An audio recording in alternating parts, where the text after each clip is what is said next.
Tim. Yes. Missy. Hi, Timmy. Hey, what's up, Missy? How are you, sweetness, my rock star BFF? How are you doing? I'm doing well. How are you doing? Excellent. Where are you right now? I'm back in Chicago. We just flew in from Argentina. We did a couple of shows down there and in Brazil, and so I'm here for a week before we go back out to Europe. Did you sing Don't Cry For Me, Argentina? Sorry. I don't know how well that would have gone over. I think it would have been, I think you've got an amazing voice. I think that would have been wonderful. I'm going to bring that up at the next Rise Against meeting. Okay, well, why don't you play it here when you come to San Diego Remac Arena on the 8th of next month with Bad Religion and do that specifically for me. How about that? I'll submit the paperwork to corporate, and I'll see what they come back with. Oh, please. Yeah. Since when does Rise Against answer to anybody? Amen. Right? So it must be cool to tour with Bad Religion. I mean, they got to be like a favorite of yours, right? Yeah, I mean, even just to hear you say that we're touring Bad Religion, I know it's happening, but I get goosebumps each time. And they're just the forefathers of what we do. They're the guys that lay the trail for bands to even exist, and so it's truly an honor. Yeah, because you and I have sat down a lot over the past years and talked about your love of like the old school punk rock stuff. So this has got to be like, yeah, check me out, Totally. It's such a huge part of our DNA, and so, we can't wait to get on the road with them. Have you guys ever hung out with them before, prior to this or anything? Yeah, actually, they took us out on tour about 5 years ago. Oh, okay. And, yeah, so it's an incredible, flip-flop of the bills. But ever since then, we've been friends with them, and I played a lot of festivals with them, here and there. It's always great running into those guys around the world. So the new album, Endgame. I can't mess up the title of this one, Tim, because remember last time I was doing appeal to reason instead of I was saying reason to appeal instead of appeal to reason. I decided because of that we give you a one-word title this time. Enough of these tongue twisters that Rise Against keeps delivering to radio stations. But in the liner notes, this is for that dumb DJ in San Diego who can never get our album titles right. Yeah, right. Yes.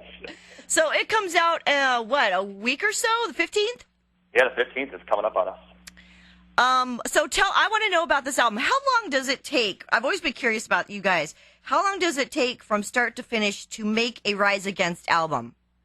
Ooh, probably about, historically about 2.5 months. 2 months to 2.5 months.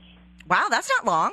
No, it's not long. I think that we're a pretty efficient band, We don't do anything too crazy. We're not one of these guys who are blowing $1 million in the studio and scrapping records and, and then flying to India on a sabbatical to get in touch with our inner selves. We just plug in our guitars and we just write songs. Yeah, you don't need to go get a special sitar done, and No sabbaticals for us. But you got Matt from Alkaline Trio on this record? Yeah, we did, which was awesome. Matt's from Chicago. I grew up, seeing Alkaline Trio play. I was a kid in the crowd, and he sort of exudes Chicago to me, and, he's got an incredible voice, and I love his lyrics, and I have a lot of respect for that band, and I've always been looking for an excuse to get Matt on our record. He just does backing vocals on this, right? He does, yeah. I want to send him in just to re-sing the whole record just for me. Just have Stop a copy it. For myself. You guys should do a duet. I'd be happy to. Well, maybe we'll do Don't Cry For Me, Argentina. There you go. Yay! I knew I loved you, Tim. Yeah. You know what? Your voice, please don't take this the wrong way, because I've got nothing but love for you. But your voice sounds really, really healthy on this album. Thank you. I don't know what it is.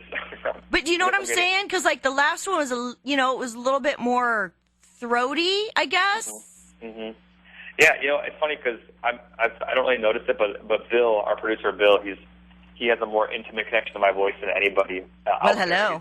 He's done 4 records for me, and he was saying the same thing, and he sort of, he tells me, he goes, every time you come back here to do a record, I'm convinced that you're not going to have a voice. I'm convinced that you're going to finally just shredded it. Yeah. And you keep coming back, and you still have the voice, and you're actually getting better, and you're able to do more and more things. So that's encouraging. Punk rock is not easy on vocals. Right. Easy on vocalists. I have a lot of friends who have gotten surgeries or polyps or all the different things that happen to singers, and knock on wood and cross my fingers, I've been lucky to be able to do what I do at the intensity that I do it. Well, what is your regimen for keeping a healthy voice? Do you drink a lot of tea or have that throat spray stuff that singers have, or what do you do? just light a candle and You're a dork. And say, "Oh man, I hope I can sing tomorrow." You're a dork. So I know I've asked you this on previous albums, but is it difficult to tour when the album doesn't even come out yet? It is. You know, we were just in Brazil playing songs and playing a lot of our old songs, and then we played 2 new songs. Okay. And I'm not going to lie to you. The crowd just stared at us. You know what I mean? Just like, oh, sure. Great, here's some new songs. The record's not even out. And so yeah, because it's 12 new songs that we're really excited about, but we understand that we need to dole them out, in moderation, to just kind of ease people into it and sort of gauge the reaction to the record and see what people are feeling, what they're not feeling. So we'll be holding back a little bit from completely boring our audience with an entirely new record, but we'll try to get them as many songs into the set as we can sneak in there. Yeah, because then you go from watching the audience sing along with every song to watching them look at each other and go, "What? Do you know this one? What's this? Is this a B-side?" Right, that's no fun. You don't want that. So tell me about the album cover for Endgame. I know probably a lot of people have not seen it yet, but it is featured from here to there on the internet. The picture. Did you guys have anything to do with that, or was that just like it just popped up and there it is? Actually, we had a lot to do with it. I really wanted to do a photograph. This is our 6th record, and we've never done a photograph cover. We've always done some sort of graphic design. I wanted to do a photograph cover. I wanted to do a title that wasn't a tongue twister. A lot of things, different goals I had for this one. And that picture came out of, it's actually a kid that took pictures of us for like a photo shoot somewhere, and we were just so impressed with the kid and his photos, we just hired him to take this picture too. And I gave him some of the basic concepts of the record and what we're talking about, and he put that whole thing together, and it really just spoke to me, and I found it a really compelling image, and one that sort of told the story of the record of, there's a boy and he's carrying a flag, because wherever that flag was doesn't exist anymore. It's burned down and it's gone, and now he's trying to find somewhere new to put it up and somewhere new to call home. Oh, okay, I get it now. See, I'm looking at it as you're telling me this, and now I get it. I did not realize that was a real photograph. I thought it was art. I thought it was a painting. Yeah, it's a little distressed, so you can't really tell, but that was part of the idea too. Okay, I see it now. That's kind of, it's cool and poignant and cute at the same time. Exactly, and I also wanted to be an image that was kind of serene and peaceful because our band name is Rise Against. It's already this sort of... Yeah, it's all, I'm going to punch your lights out, buddy. Yeah, and then coupled with the end game word, it's like we're already like throwing these loaded words at you. And so I wanted an image that kind of juxtaposed that, and that was the idea. Well, the next album, you should just put like a picture of a puppy and a kitten cuddling. I'm writing that down right now. I'm writing it See, down. how many years have I been giving you ideas, Tim? I mean, come on.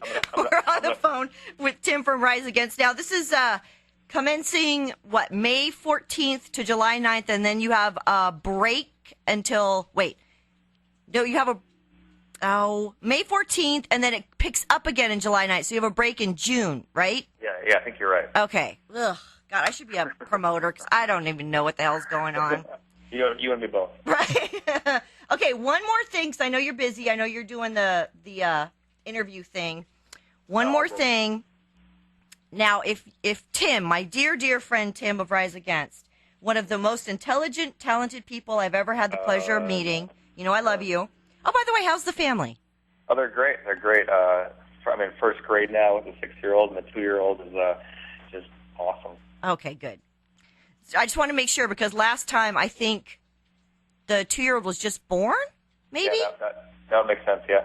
Okay, so here's my question. If you had, quote-unquote, God-like powers, what's the one thing you would change about the world right now? Oh, man. Heavy, huh? Only one thing, huh? Yeah. That you would just change right now, like if you were Bruce Almighty. I would just get rid of social networking altogether. Every single page, every single one of them. Facebook, MySpace, just erase it. How come? I think that it's a really scary thing, and it's kind of, I think it's robbing kids of their adolescence in a lot of ways.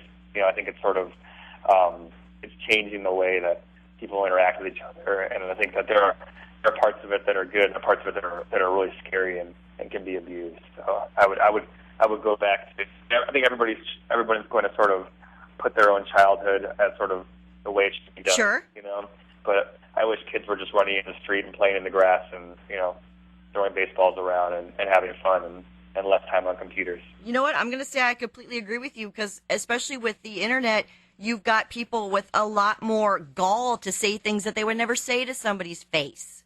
It's true, too. You know, people, things that they would never sign their name and put their name on it, you know, and so it's some pretty, it can be a pretty scary place. And that said, there are obvious benefits to it as well, but I think it scares me more than it excites me. I'm down for that because you and I are probably close to the same age, and I'm down for that. I'm down for, you know, getting out there, riding your bike, getting into trouble like a normal kid. But you know, with all these lawsuits now, kids can't do anything.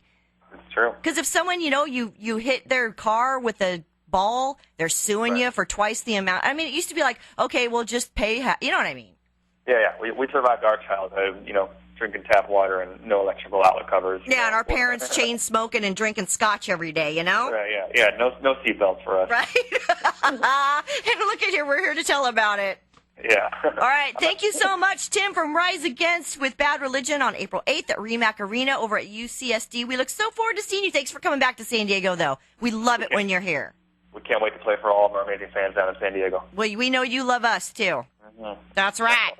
All right, sweetheart, have a good day. I love you. You too, Missy. Bye, honey. Bye.